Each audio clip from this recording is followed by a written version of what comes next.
Hey guys, it's Ryan with Big Dog Investing. Thank you guys for tuning into my channel. If you guys could do a couple of things for me, if you guys are going to like, comment, subscribe to my channel if you guys have not done so already. Click the bell notification down below so YouTube can send you guys notifications whenever I release videos. Watch my videos all the way to the end. And if you guys could share my videos and share my channel with anyone. I'm trying to grow my channel as much as I can, and I definitely need your guys' help in doing so. Getting started today's be Monday, March 27th. In this video, make sure you guys tune in all the way to the end. We have a lot of news that impacted the financial markets, mainly focused on cryptocurrency.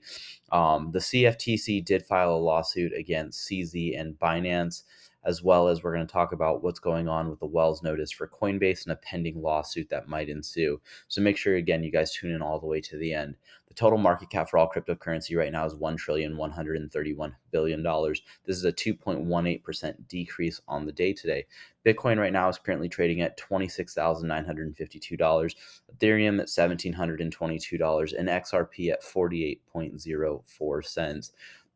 Looking at our biggest gainers and losers on the day today, KAS was going to be up 16.6%. It just reached the top 100. It's ranked 99 right now. And Flare token is going to be up 14.3%. We're going to talk about that in just a second. And then XRP had a nice day today as well. There wasn't as big as a percentage gain today, but overall they're up 2.6%. The reason why Flare is up is Coinbase did list it on this roadmap to listings. This was really funny to me that they're actually going to be listing the Flare tokens since they are still not giving their Coinbase users their airdrops of the Flare tokens that they were supposed to give out. I still have not received any Flare tokens.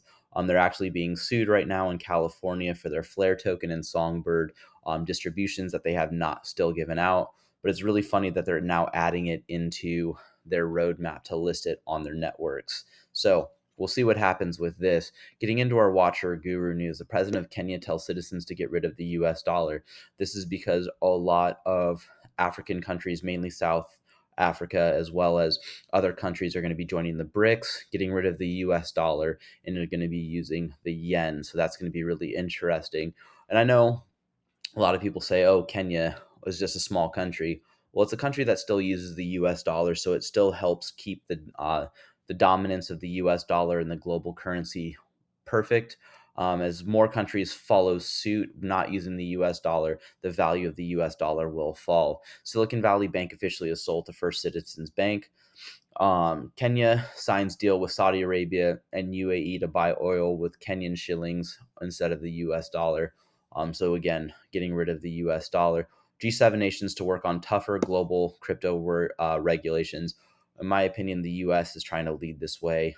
It's definitely not going to be beneficial for cryptocurrency. I'm still in it for the long haul. Again, not financial advice. Do what you guys want. Justin, MicroStrategy has purchased an additional 6,455 Bitcoin at $150 million. This guy just keeps on buying cryptocurrency, mainly Bitcoin. He's a huge Bitcoin maxi. If you guys like Bitcoin, go right ahead. I'm not a huge fan of Bitcoin. I do see a potential that Bitcoin still goes up, but I'm not going to be putting all my eggs in one basket like this guy is. Right here, we talked about the CFTC alleges 300 Binance accounts associated with the CEO were exempt from the company's insider trading policy. So we're going to talk about this. We're going to keep on going. Binance is sued by the CFTC. President of the European Central Bank admits if banks don't use central bank digital currency, they will lose control. And I'm iffy if I want a CBDC, a central bank digital currency. It does have its pluses. Obviously, if it does get used, obviously most of cryptocurrency is going to go up in value. But it means that governments have more control over your financial markets and even your individual finances. It's easier to track and see tax information, how much money you received. It's all traceable on the blockchain. So if you're ever really concerned about did this transaction ever go through, you guys can look it up on the blockchain. All transactions are posted and they are all public. So basically, you lose your guys' privacy rights if a CBDC gets in. Hong Kong regulators to assist crypto firms with banking efforts to become a digital asset hub. We'll talk about that here in a little bit. Right here, this is a big deal. Spends the Bits says right here, we're happy to share that we've officially initiated the proof of concept of integrating the FTB app by Flare Networks. By leveraging Flare trustless transaction capabilities, we can offer more secure, transparent, and effective Bitcoin payment solutions.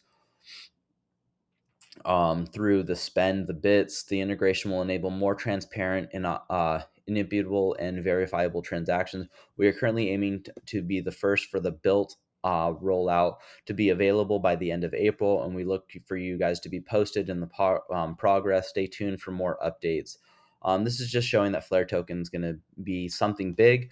Obviously, if everyone actually receives their Flare tokens that they were promised in the airdrop, Flare token only the Flare network only distributed a certain percent of the promised tokens in general. With that, more airdrops are supposed to be coming. They didn't want to initiate all the airdrop at one time because that would drastically drop the price. Obviously, if you guys are into Flare Network, it's a great project. It is up. I'm not a huge fan of Flare Networks right now, mainly because they promised a bunch of cryptocurrency in an airdrop and then only gave out like 15% of it. But supposedly they're going to be giving out the full 100%. It's just going to be in due time. John Deaton comes out and replies to the Grinding Poet. Trezor sticks found in Terror founder Do Kwon during a thorough body inspection. Now it would be taking self-custody to a different level. Jeremy Hogan says it's a decentralized commissionary. This is mainly just poking fun at Do Kwon. He did get arrested for his Terra Luna collapse.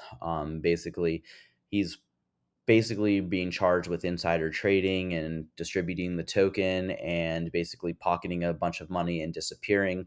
Um, and it definitely collapsed the token. I think it fell like 97% in a matter of an hour. If you guys did hold Terra and you guys did get that collapse, a lot of people lost a crap ton of money. A couple people actually did commit suicide because of that. So he should be found and tried, and we'll see what happens with that in the courts. This was really interesting right here. Ripple wins patent for new Oracle-based smart contract design. Ripple's patent design would allow derivatives to settle based on external information such as temperature data. This just shows that Ripple is still dominating in a crypto market where they're being sued right now by the SEC. I'm going to leave this article for you guys to read. I did enjoy this, and I do see a future with Ripple. Can someone show this to Gary Gensler's Digital Perspective? Hong Kong regulators are convening a meeting between crypto firms and banks in a bid to ease finance for the sector. And in my opinion, this is, again, they're trying to become a crypto hub, which we talked about just a second ago. And if you guys do use cryptocurrency, you can make payment solutions a lot cheaper. They're very cost effective. It's a lot faster and a lot more transparent. So you guys can, again, easily track that. So I do see that again in the future. This is really interesting and very sad to see.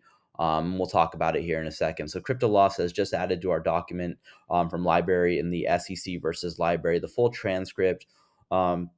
Basically, they're saying that the SEC has not done anything to basically resolve what's been going on. Library said that they've been trying to basically come and meet an agreement for quite some time on how to remediate what happened with the token, and basically just keeps on going on. The judge right here expresses sympathy for Library's situation, asked the SEC why it won't resolve remaining questions on remedies and the secondary market status for Library token so that they can clarify this for the LBC holders, so the Library token holders. The SEC counsel, Peter Moore's responds dismissively, says right here, we were skeptical of the efficiency of the mediation based upon sort of the past discussions, Your Honor. And I apologize if I didn't make it clear the terms you know. What we would do be a faster and more effective way forward. And I'm not going to try to address a lot of what Mr. Kaufman said, but with respect, the discussions that we've had in the past with library councils, this is the end of 2022. We've had numerous discussions with library council over the last few years about what would be the pathway in which the sort of offer and sale of the library would be not be a security. And the year after year went by, and the sort of none of those discussions sort of changed the policies and practices that library basically came up with. In my opinion, this is basically them trying to dodge the question by just adding fluff words. Obviously, if the SEC wanted to, it's been years since they've sued Library and over 2.5 years since they've been in a lawsuit with Ripple. They still have not come up with clear rules and regulations. This is where I talk about where it's getting sad right here. Mr. Kaufman For those of you guys that don't know, he is the CEO of Library. But he comes out and he talks about this, and he says he's pretty fucking proud of this exchange. Right here it says, Mr. Kaufman, you are a liar, Peter. The court says, wait, wait. Mr. Kaufman says, you are lying right now. To the court says, stop. Mr. Kaufman says, the judge's face, you are a liar, you are a liar, sir. The court says, Mr. Kaufman. Mr. Kaufman repeats, I will do anything. They can say it right now. I will destroy the company. I'll give them every dollar in my bank account. I will fire everyone. I will shut down everything, and I will give up. I will give you the Premine. It's not a security now, Peter. The court says, Mr. Kaufman, Mr. Kaufman. Mr. Kaufman says, there are simple questions. If the rule of law is real, that these are questions that are answerable. So why can't anyone tell me if it is legal? If the rule of law is clear and fair notice isn't a defense, because the average person can understand the law, then these are very simple questions that ought to have a yes and a no answers that the regulators ought to be able to answer. And this was probably pretty sad to see. He was probably very emotional when he was talking about this. And it just shows how much passion that this Mr. Kaufman had in his library token and the company itself. In my opinion, Gary Gensler and the SEC are actually hurting innovation. This is really interesting. We talked about this in my previous video. NASDAQ to launch Bitcoin custody by the end of June per Bloomberg. This guy or this girl, Lady Crypto, says, I see many celebrating this news, but you should be mad. They are going after Binance and Coinbase, but allowing the NASDAQ to open crypto custody services. As the traditional finance gatekeepers are seizing control of crypto, why do you cheer them on? CZ says, it's okay. We welcome everyone into crypto. The more, the merrier. And I 100% agree with this. Obviously, we shouldn't have these lawsuits and allowing the Nasdaq or the Dow Jones or the S&P 500 to be picking up a lot of this stuff. But if more people are getting into crypto, that's always a positive. I'll always use exchanges. I won't use whatever else is going on. Right here, John Deaton comes out and he's in a meeting or in an interview with Fox News. And in this little exchange, again, everything will post it in the comments so you guys can read through this. But he basically says that this was all probably a setup from the beginning. He did see that the SEC was probably doing this to allow the regulators to basically destroy the value of crypto, destroy the confidence in the cryptocurrency networks. So a bunch of your big banks and stock exchanges can basically buy in super low and then tote it as being this great revolutionary thing.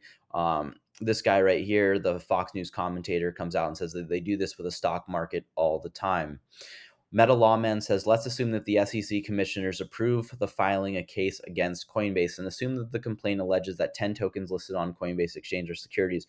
Would Coinbase suspend trading of those tokens just based off of the SEC's allegations? When you click the link right here, Coinbase did suspend the XRP token on January 19th of 2021. Now, if you guys have had XRP like myself for quite some time, you could and used to be able to buy it on Coinbase. You can't do it anymore. But this was really interesting because right here it shows that nice to find, and I will just add to my Coinbase hypocrisy towards the XRP collection. Right here it says, in this, Coinbase comes out and says, alternatively, we may determine not to remove a particular crypto asset from Coinbase spot market, even if the SEC and other regulatories alleges that the crypto asset is a security pending a final judicial determination.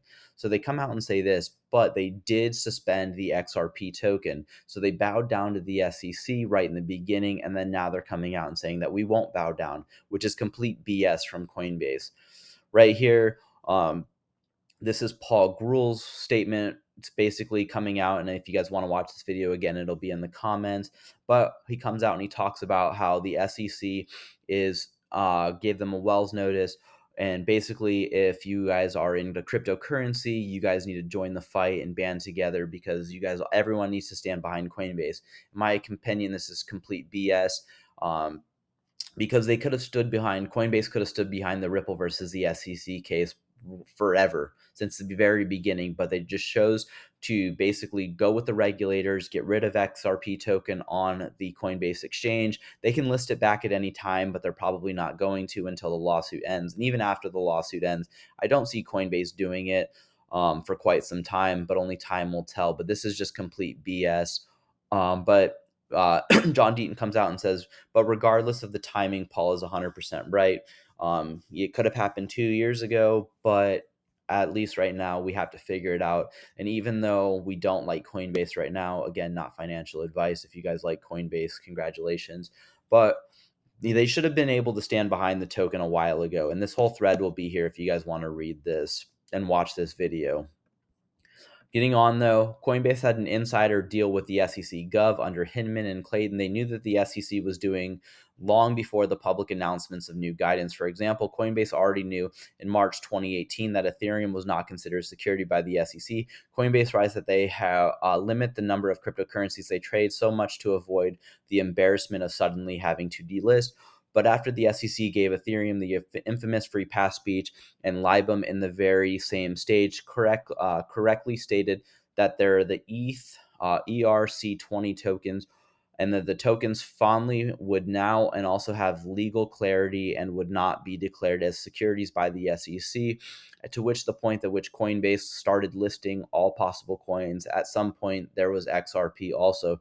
Gensler knows nothing about that ran under the Clayton and Hinman was illegal and now is trying to reverse all of that. Coinbase's IPO was approved by the SEC with Satoshi Nakamoto, an anonymous phantom or pseudonym for the creator of Bitcoin, listed as one of the other most important stakeholders on the front page. And this was their front page if you guys looked at it.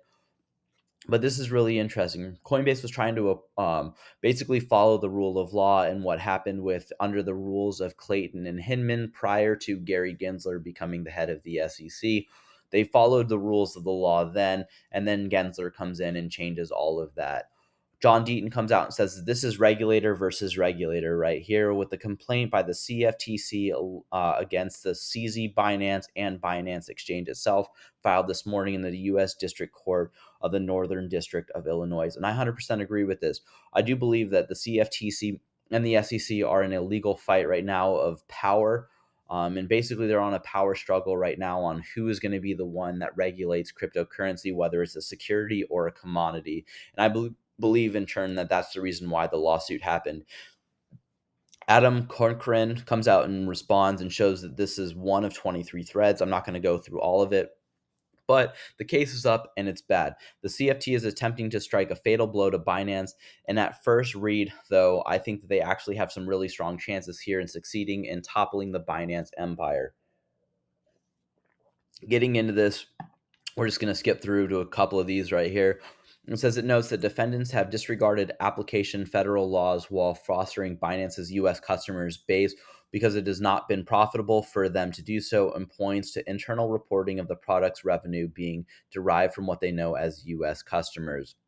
They also have chat records and other documents from CZ directly on these matters.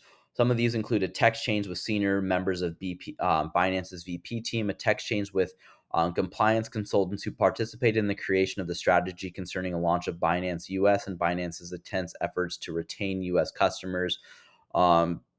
Text chains with senior operations personnel, a group chat, stuff like that. Basically, they were insider talking about what was going on. This one was the biggest blow, in my opinion. They also go after the fact that manipulation and self-dealing, identifying that there are more than 300 house accounts owned by CZ, Merit Peak, and Sigma Chain used to proportionally trading, and note that it takes no responsible anti-fraud or anti-manipulation steps. CZ comes out and says that his response is here. We're going to go through his response because it's very short. He says that he's disappointed with this lawsuit despite their ongoing cooperatively with the CFTC over the past 2 years. Technology and compliance in the U.S. blocks. Binance.com has developed best-in-class technology to ensure compliance with Binance.com for the first global for non-U.S. exchange to implement and mandate the KYC program, and remains today as one of the most highest standards in the KYC and AML. We block U.S. users by nationally IP, which is your guys' IP address, and they stopped the use of VPNs, mobile carriers, device fingerprints, bank deposits, withdrawals with U.S. customers. Cooperation and transparency with law enforcement. So they basically cooperate with law enforcement and they freeze accounts if necessary. Registered and licensings. Binance.com holds the highest number of license and regulations, 16 and counting, and we are well regarded with our other users. trading. Binance.com does not trade for profit or manipulate the market under any circumstances. He says, personally, I have two accounts at Binance, one for a Binance card and one for crypto holdings. I eat our own dog food and store my crypto on Binance.com. I also need to convert crypto from time to time to pay for my personal expenses on the card. Binance.com has a 90-day no trading rule for employees, meaning you are not allowed to sell a coin within 90 days of your most recent buy or vice versa. This is to prevent any employee from actively trading. We also prohibit our employees from trading in futures. We have strict policies for anyone with access to private information, such as details of listings, launchpads, etc. So, in my opinion, he comes out with a decent statement. Obviously, I'm kind of iffy on if Binance and CZ are compliant in doing manipulation.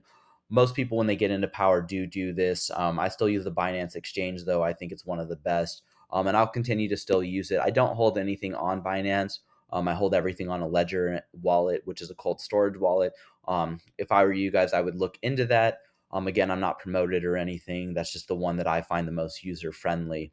Moving on, though, Jeremy Hogan says right here, dear U.S. crypto people, the events in the last 6 months have made it clear that the Fourth Amendment has been breached. Um, it has it is unfortunately time to retreat to the inner walls of the 10th Amendment. Please take a look for your guys' states to ensure that you are where you guys need to be. So, the Amendment 10, the power is not delegated to the United States by the Constitution, nor prohibited to it by the states, are reserved to the states respectively or to the people. So, if for whatever reason it gets banned, cryptocurrency gets banned at a federal level, or they can't come up with clear rules and regulations, look to your guys' states for that. Frederick Boley comes out with a response right here and says, when you're not in the state as a backup, please make sure that you got a friend with a boat. Boating accidents will be more heavily investigated if you don't have a plausible explanation as to how you were on that ill-fated boat. And he comes out with just a little bit of a joke right there.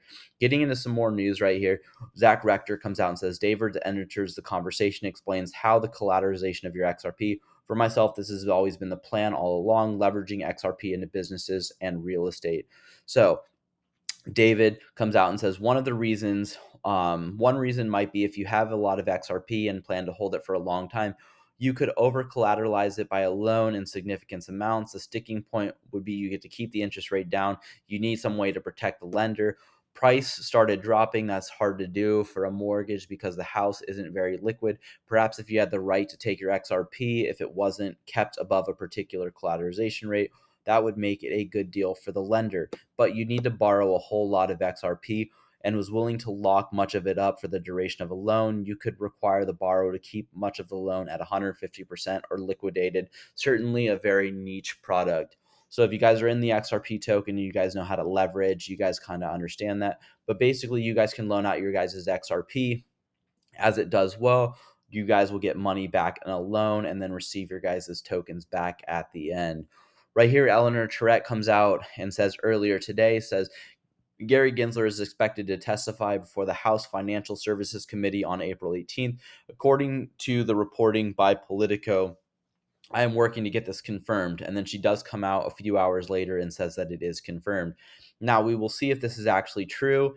If he actually does show up, it is true. We'll see if he actually shows up or if he's actually been in talks with Elizabeth Warren prior. She did announce today that she is going to seek re-election, but she does come out with an email chain and she's talked with Gary Gensler in advance behind closed doors, and basically says, these are the questions I'm going to ask. These are how I'd like you to answer. These are the questions I'm going to ask in return. And again, this is how I'd like you to answer. Now, in my opinion, that should never happen. We'll see if that actually does come out again. But Elizabeth Warren and Gary Gensler have still not said anything about that. Bearable Bull puts it in perfect words. That's why I want to show this right here. It says, if the crypto company would have rallied behind Ripple and XRP the same way that they started to do to rally with Coinbase, they never would have had to rally for Coinbase. As an XRP holder, it is incredibly annoying. And I 100% agree with this.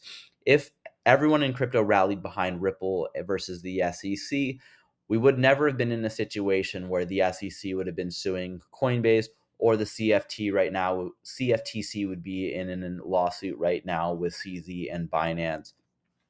James K. Filan comes out and says right here to Susan Feedman, says, while the jurisdictions have constructed entire frameworks to regulate crypto in the 4 years since basically this person left the CFTC, the U.S. is still struggling to answer the same threshold questions he faced as chair. It's not a question of the industry leaves the U.S., but how fast. And he points out again, it's not a question of if industry leaves the U.S., but how fast. We are basically stopping innovation here in the U.S. Digital Perspectives comes out and puts the eyes on this, and this is where I want to end it right here. SEC versus Ripple meeting March 30th is coming. So speculation again that we might be ending this lawsuit by the end of the month. Keep your guys' eyes open for this. Only time's going to tell, in my opinion. I'm not holding my breath on this, but I would love to see a settlement or some sort of ruling by the 30th.